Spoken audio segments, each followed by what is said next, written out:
thank you so much for being here. This is an audience of your fellow SAG-AFTRA actors. Hi. Yes. So I always like to, whose dues are paid, I should add. That reminds me. Yeah, I gotta can all still afford them. They wouldn't let them in otherwise. So I actually always love to go back to the beginning and ask, how did you get your SAG card? What was the job that brought that to you? Oh my goodness. Okay. It was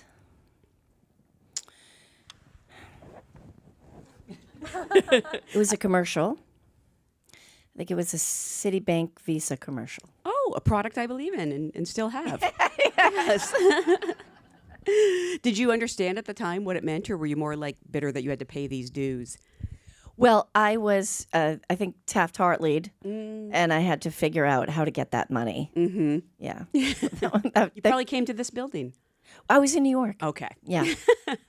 Mark, for you? I had a strange, very late entry into SAG because I came up making independent films for a few dollars in my kitchen with my brother, and our Sundance movies, we were just making them, scrapping together whatever money we could. So, my first 2 shorts weren't SAG. My first feature, The Puffy Chair, wasn't a SAG movie. The next couple of movies weren't. I did Hump Day with Lynn Shelton. That was, I was Taft-Hartley'd into that. And then I did a movie called True Adolescence with a director named Craig Johnson. We later produced his movie Skeleton Twins. And that was where I got my card. I think I was like 30 at that point. You're a kid. And how far into your career at that point? Like years? Really far, yeah. Yes. And then the first TV show I did was The League, and that was an AFTRA show when they were still separate. Yes. So they could pay us less. Which is, so yeah, it was a while. I still don't have my SAG card, guys. That's really what it is. That's a problem because you're a SAG Award nominee. So, yeah. I mean, they might have to revoke that. Again, congratulations on a really complex and gripping show. It's told so uniquely from these different perspectives and interpretations from week to week. And so as I was watching it, I found my allegiances sort of shifty. When I started, I loved your character. I thought he was a great guy. What happened? Yeah, people. It's funny because somebody who knew the story was like, "Just wait." Yeah. And we really did have to sort of rethink how we felt about everyone at some point. And I know, especially watching social media, devour this. What was it like for you to sort of watch audiences react week after week? Like one week they want to hug you, and the next week they want to punch you, maybe. I mean, I will say that like the sort of great goal with this was to play with the perspective and to start the story in the perspective of Christine and Michael, and to really have audiences kind of lean into their version of the telling. And we couldn't have gotten any luckier with having these two because they are already such beloved figures and such incredible actors that like you lean in and you're like, oh my God, I'm worried about them. I'm really concerned about what's happening. And then at a certain point in the season, that shifts. And the audience, like the great hope, the risk that we were all sort of taking was that the audience would be like, oh my gosh, I was wrong. And I feel bad. And why did I make the assumptions that I made? And watching people have that reaction on social media, going through like those 3 exact steps of like, holy shit, I was wrong. I feel so guilty about the assumptions that I made. And then like watching them like in tweets or on TikTok being like, well, I thought it because of this and I thought it because of this. And like, maybe I'm actually doing that in other parts of my life. We couldn't have dreamed that it would be that kind of successful in terms of what we had hoped. And as I just said, like the idea in this moment where we are all so primed to make assumptions and where we also primed not to ask additional questions and to like move through the world with like curiosity and empathy, seeing people do that on a public forum of social media has just like been one of the most like validating creative things that's ever happened in my life. It's been incredible. That's so cool. That's a nice story about social media. Yeah, right? Well, it's really the happy ending. Yeah. I'll tell the scary beginning. Because in the beginning episodes, watching people's reactions and thinking, thinking about tropes and how we feel about people with dwarfism and how they're often portrayed, and people thinking that we are somehow going to do that and portray people in the way that they've always been portrayed for whatever reason. They look different than us, have different abilities. That was something that we were all holding our breath week after week and feeling heartache and sick stomachs for Imogen Faith Reed, who is brilliant in this role and on this show, and we're so proud of her, and we feel so honored that we got to take this journey with her. And quite honestly, you know, we were all terrified every day and just waiting for the back half of the show to air so that people would understand what we were doing and really just like feeling everything for her and making sure that, you know, we were checking in like, she's not seeing this, is she? And if people are they're saying negative things, we don't want her to see this. And it was a delicate line to walk. And I think we were just all so fearful for Emmy and protective of her and hopeful that people would give us the benefit of the doubt and know that just stick with us. We're going to come around and we're going to have an intelligent take on people's psyches and why we believe the things we believe. And we're not going to just do some sort of salacious show for the sake of making a salacious show. None of us had any intention to do that. We had real valid reasons for wanting to make this show. And Emmy really wanted to play this part, and really it was important for her to make this show. So that was really our green light. I mean, we all, you know, were interested in doing it, but I think it's safe to say that all of us needed her to green light it for us, and she did that. So on the flip side of that, were you prepared for how angry people were going to be with the two of you? I was happy when that came out, you know? Not such a nice guy. Yeah, I mean, look, you know, I try not to cast any real judgments as an actor and just do my best to try to understand, you know? And for me, the inroads into Michael were pretty clear. It's like you've got someone who's dealing with some past trauma, someone who's dealing with some mental health issues, you know, someone who really believes that he's finally got his life into a place where it's not terrible. So you just start to grip it and you don't want anything to change, right? So you can really start to see how someone like that would turn a blind eye and sort of through his passivity start to enable all these horrible things that eventually happened to Natalia. That felt really understandable to me. So I was oddly gratified in the back half of the show to have people, you know, doing what they do on social media, like, bro, your guy turned out to be a real shithead, you know? And I was like, well, yeah, I guess that's one way to talk about it. Yeah. But, you know, Katie and Sarah early on we talked about leveraging the fact that a lot of the characters that I have played and that Ellen have played have been moral centers in the show. Like when Chip on the morning show is sort of like, he sort of centers things, and like Meredith Grey has all the answers. And so audiences, when they see us, are like, they must be the moral centers here. And they felt betrayed.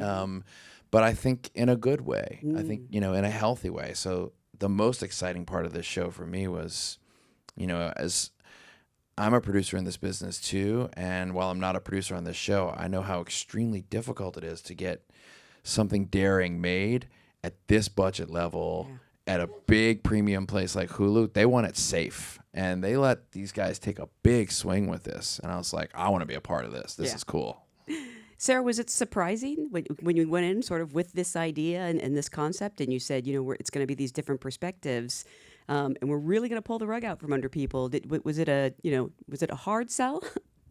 Yeah. Well, and Because they're like, yeah, do that for 10 minutes, but then flip it around. Like, no, it's going to be 4 episodes. Yeah. I was just going to say, to give like context, so Katie created it and brought me on. And at the point when she brought me on, she already had the sense of this perspective shift.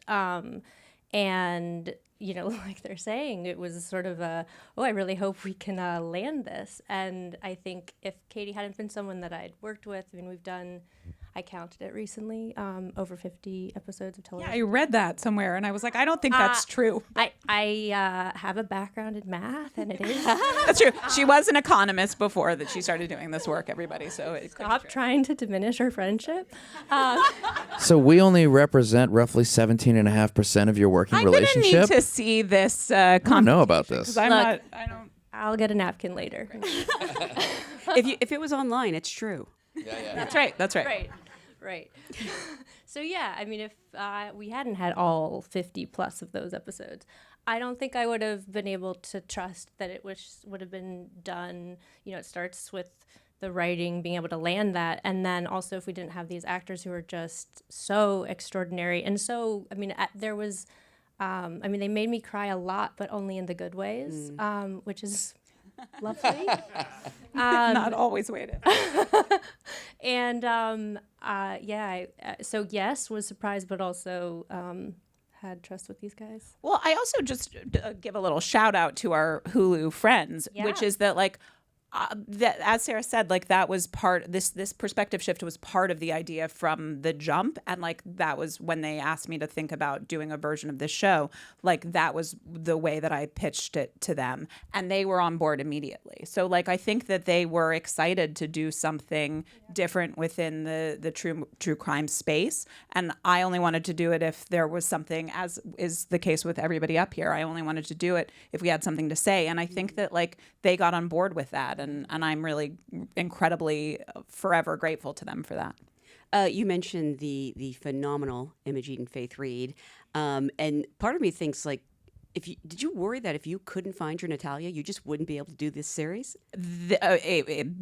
Yes, because when after I'd written the pilot and the Bible, they were like, we really want to do the show, but only if you can find somebody to play the part of Natalia. So it was entirely contingent on casting her. And we, you look at like the breakdown for this character, and they have to play from ages of like 7 to 19 biologically, and in the perspective of the Barnetts, even older. She has to have dwarfism because we knew we wanted to cast authentically. She has to be like diabolical and manipulative in the first episodes, and then incredibly vulnerable and like the victim of trauma, and also still have like a playfulness in the later episodes. It was like the most like intense like casting breakdown you've ever seen.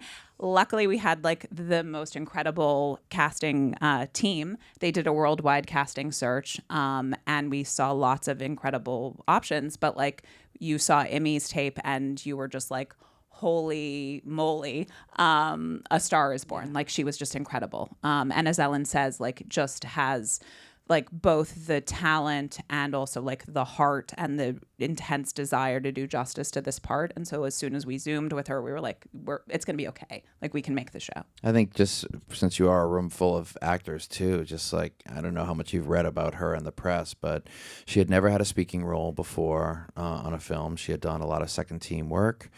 She's British, so she's having her first huge role in her non-native dialect. Her form of dwarfism is different than Natalia's form of dwarfism, so she's working on finding a way for that to be true to her body.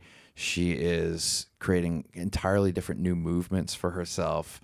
I mean, it's going from 0 to 100, and then she has to leave the comforts of home, fly all the way across the country, and then be acting opposite one of her heroes on day one, and she was just incredible.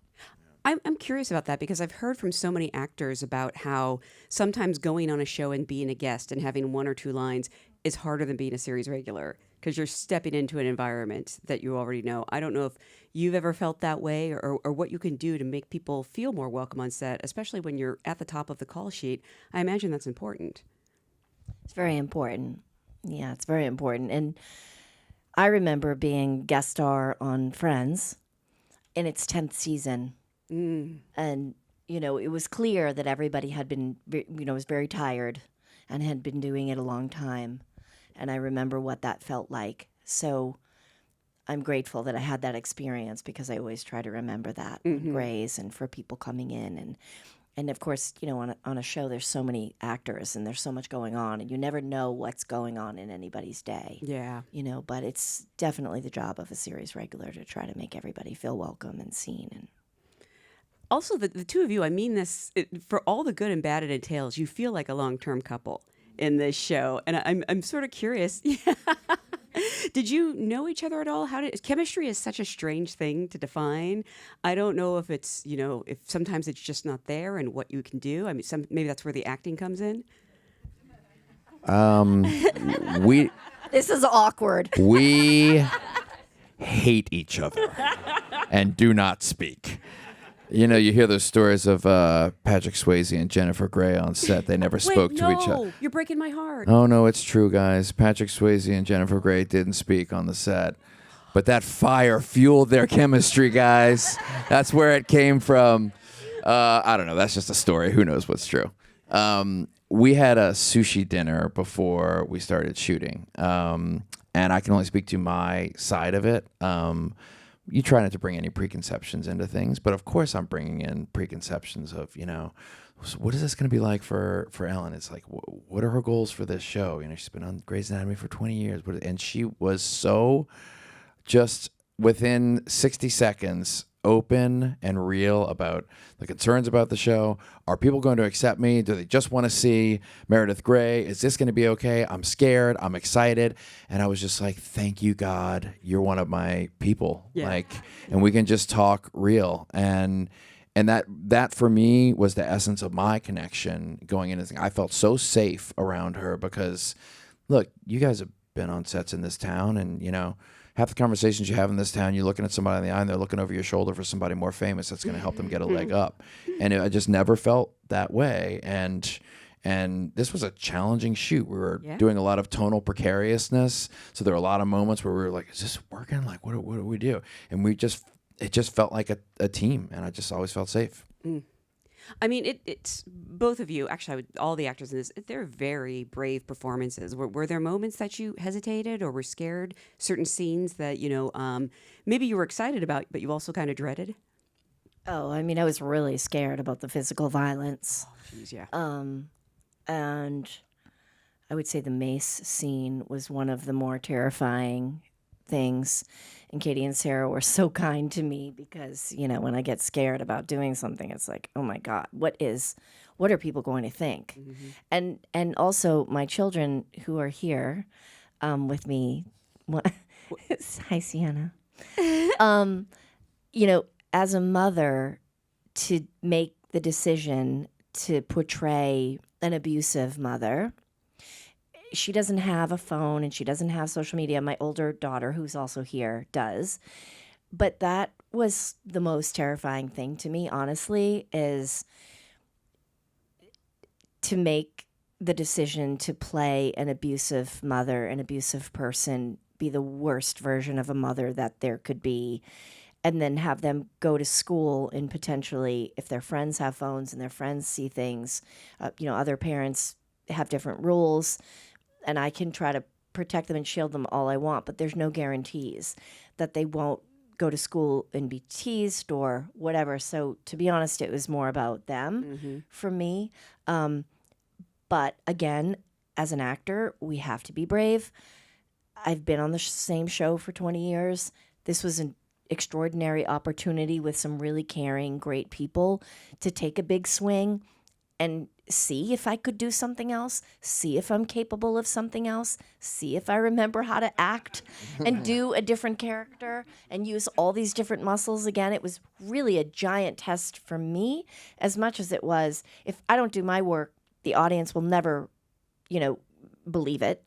I've made my bed as Meredith Grey. So I have to lie in that. And I took it as like a real serious job to dig myself out of that hole, and I didn't want to make the audience watch it and still see Meredith Grey. Like, if they're going to take the time to watch this, I really better deliver something. So I had to go all in, and I was the physical violence scenes were the toughest. Well, spoiler alert, you did it.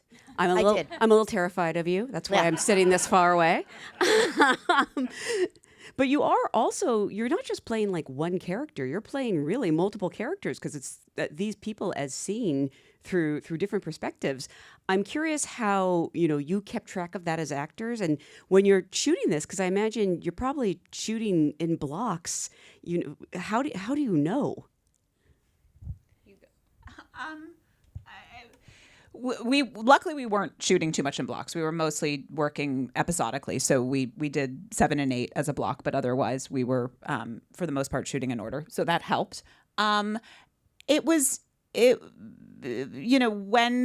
in the writing process, we had to really, and luckily Sarah and I came up together on The Affair, which is a different style of perspectival writing, but is really grounded in perspective, and the stuff that we tend to write regardless, is really about like who is the character here and like what is the thing that they're after and what are they doing. And I think it's like a similar process to the way that an actor works.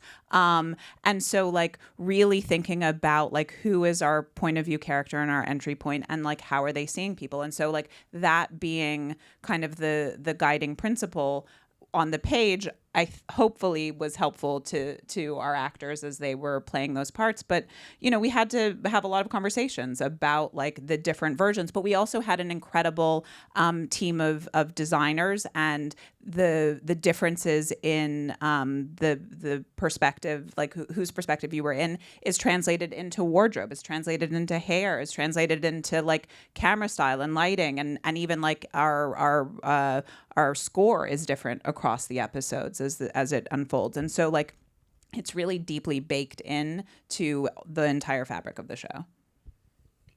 Yeah, I think Michael, you know, of the three of us, you know, I had the least, you know, big leap in terms of changing dynamics between episodes I 4 don't know, man. and Will the you end. come in that? Yeah, and five, there's some stuff. Yeah, there's some stuff. Yeah. I'm sitting My even my kids further would be like, "That's mad dad energy." Yeah, I've seen that. I've seen that guy before. We don't like him. But I would say, you know, for me as an actor, you know, and I don't know how you guys all feel about this, but like, you know, there are these. I remember seeing this interview with Dustin Hoffman once where he's like, after you've done the 6 takes that you wanted to do, and the director comes at you and says, "Just try something different. Just try it like this." Don't do it. Don't do it, because they're going to use that one, and you need to protect your performances. Don't do it, you know? And I remember thinking about that, and I was like, that's really smart, and I don't want to live like that. Yeah. That's not who I am. And so I'm a trusting person. It helped that I really trusted these two. But, you know, you have episodic directors, and they all have different takes. So my interpretation of the character of Michael is a large cosine wave. There are things on the floor, in the edit room floor, that are much more hyperbolic and much more centered. And I gave them what they asked of me and had a trust that they would find the center in what they needed.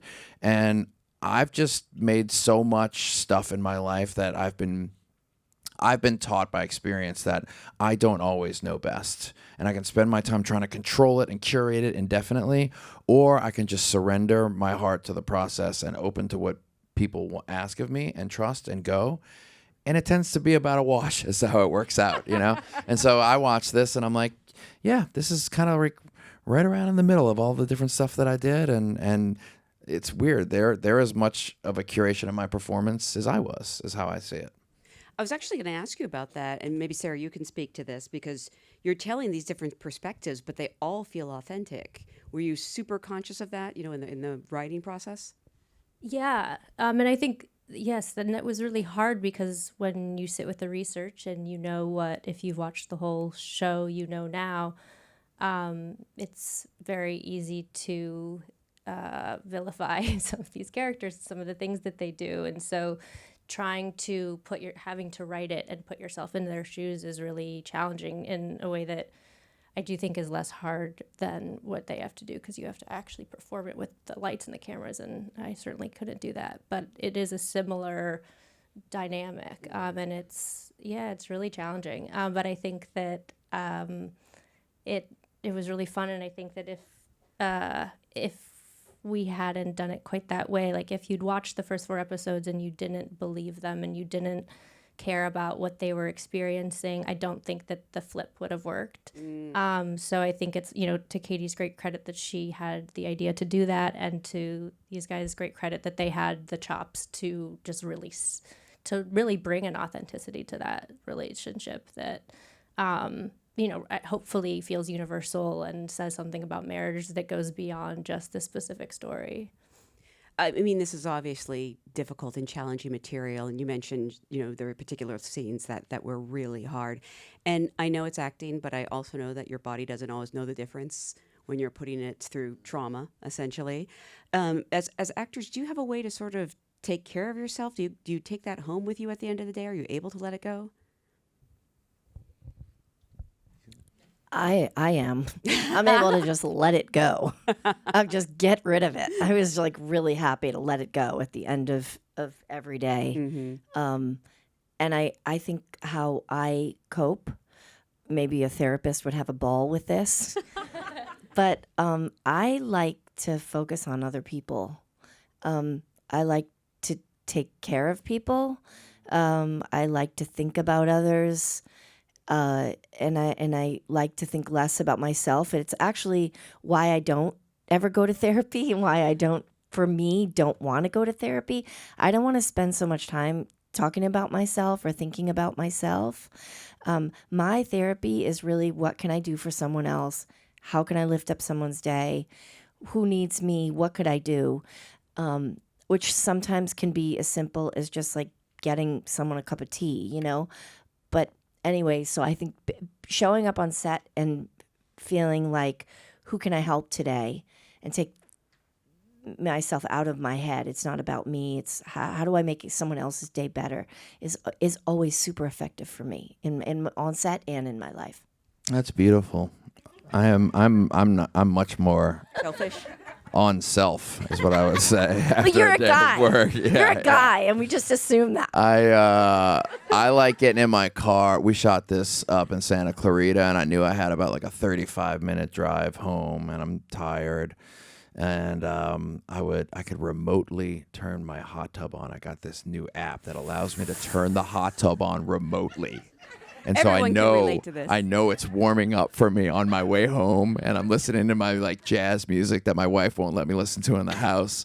I'm just like grooving out to some xylophone 70s alt jazz that nobody wants to hear but me.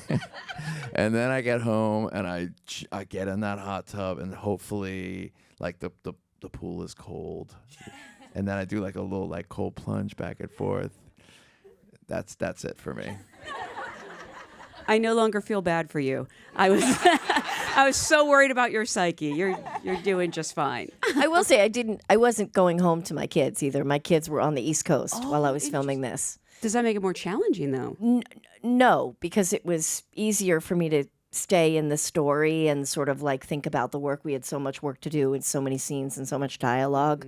And I had so You're much in like head every work to scene do. of this. Like Right. So it was really helpful that so to your point, I didn't really have this like giant emotional switch. I didn't have to walk in the door and go, "Hey guys, it's me, mommy.